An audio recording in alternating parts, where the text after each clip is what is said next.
Welcome back to Analytical Media.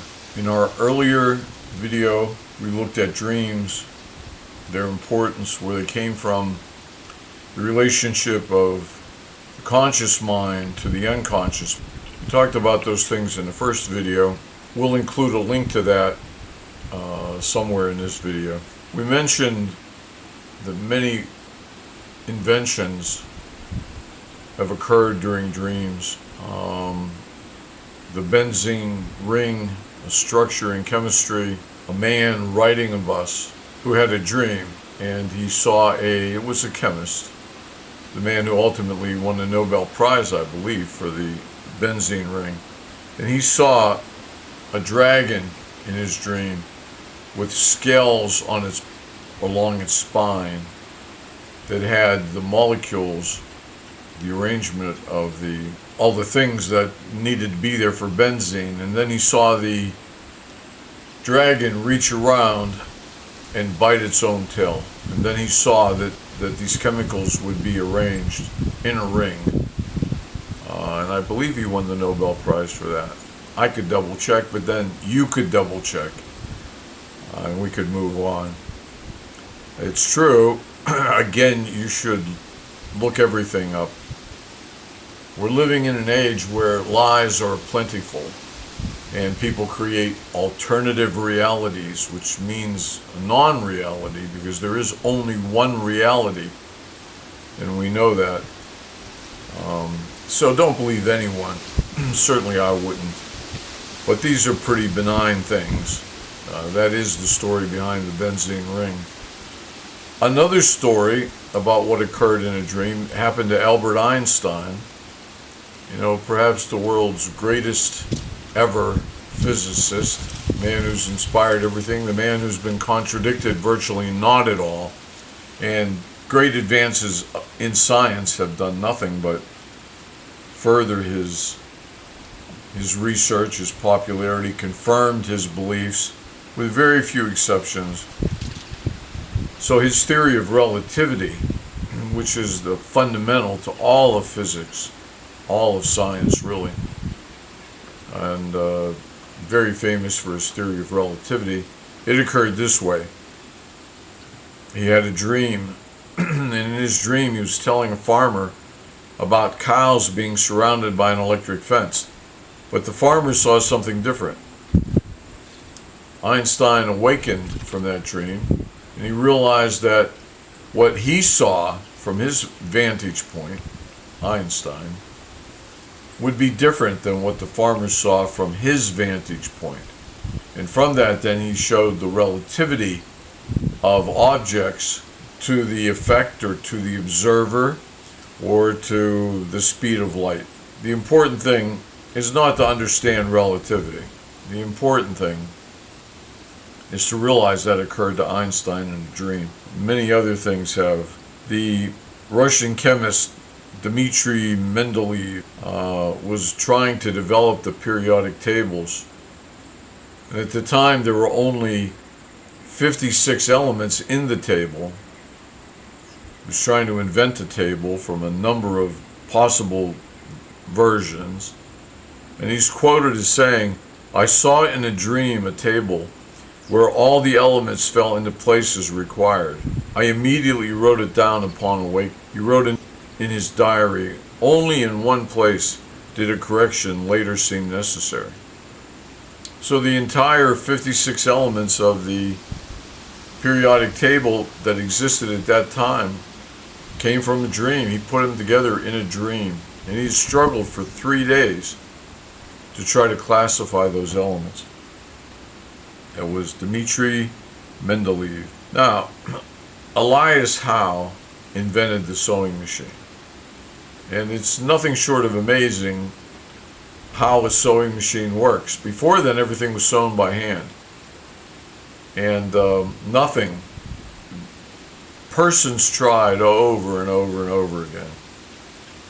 Really, the sewing machine was a major invention. Perhaps as great as the printing press.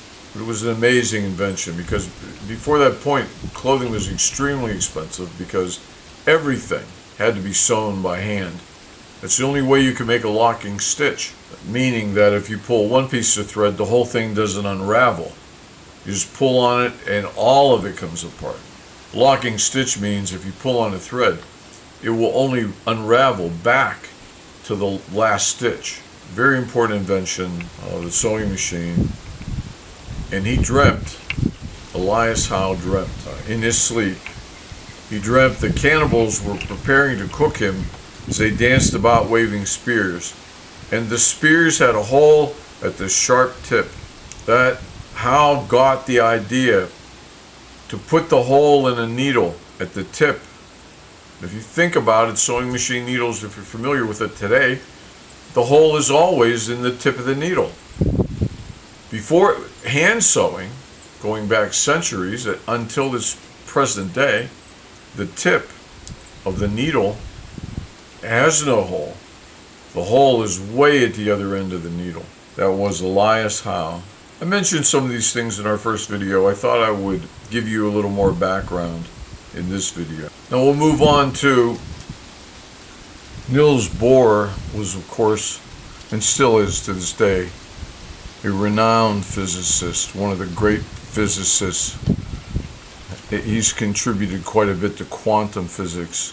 He received a Nobel Prize for conceiving the model of the atom. He had a vision during a dream of the planets attached to pieces of string circling the sun. He woke up from his dream and realized that the planets could be replaced with electrons. And thus that became the model for the atom, and an accepted model, ways people could conceive of the atom. And he won the Nobel Prize for having done so.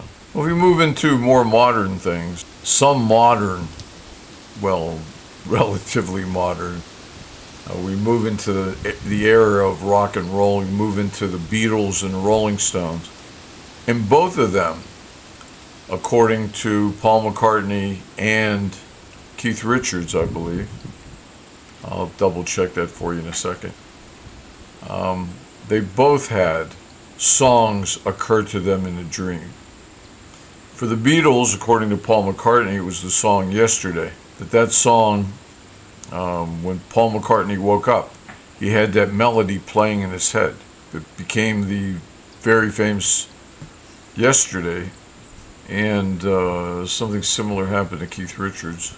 Keith Richards, who was the guitarist for the Rolling Stones, when he was asleep, he wrote, "I can't get no satisfaction." And here's a quote: "I go to bed as usual with my guitar, and I wake up the next morning and I see that the tape is running to the very end, and I think, well, I didn't do anything, maybe I hit a button when I was asleep. So I put it back to the beginning, pushed play, and there, in some sort of ghostly version, is the opening line to Satisfaction.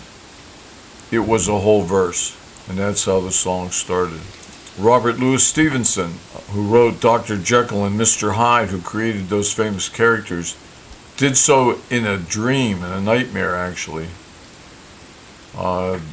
It's said that his dream-induced screams disturbed his wife, who angrily woke him up. He asked her why. She said that he was behaving terribly, that he was obviously dreaming, having a nightmare. He told her he was having a dream that would make a good book, a good story, a frightening one. And over the next 3 days, he wrote 30,000 words and created the characters of Jekyll and Hyde, which have infused movies, culture, since the time he wrote them. It's very important for you to realize, to recognize the reality of those 8 hours of sleep that occur every day. 1/3 of your life you spend inside the unconscious mind. This whole process is so important. You have rooms in your home dedicated to sleeping. You have the bedroom. You take it for granted. If it were to turn out that aliens from another planet, which men have searched for, humanity has looked at, been debated and contested. It turns out that they're oak trees, then they're so ubiquitous and common that we simply ignore them. We don't recognize them. And a similar thing, sleep is so common. Your dog does it, your cat does it. You do it, you've done it since you were born. But if you look at it in a little more detail, it's more than simply being unconscious. Going away, much more than. So you, the conscious mind, is partnered to the unconscious mind. A grand thing, a large thing. As I mentioned yesterday, Freud said it was, the unconscious mind was gigantic, and you, the conscious mind, were only the tip of the iceberg. You're connected to the unconscious, but it's removed from you by definition. If you're unaware of something, if you're unconscious, you don't know anything about it. You have no idea what's in the unconscious until it becomes conscious. So we're going to continue in this next follow-up video. We're going to continue to look more at dreams so that you can see that we're answering the original question, do dreams have meaning? We're answering that question, and we're doing it hopefully in an intellectual, fulfilling way, a full-fashioned approach to understanding this, rather than something trite, small, unimportant, unimposing. So I will, again, if you would like to recommend this to someone, please do. I know there are people out there who find this material very interesting. In universities, the most popular courses are psychology courses. Even if you're going to become a chemist or a writer, you're going to take psychology courses. They're very, very popular. People want to understand who they are, how they got here, what this is about, and that's what psychology studies. So I will hopefully see you again. And if this interests you, come back, and we're going to cover it all very fully. Okay, I'll see you later.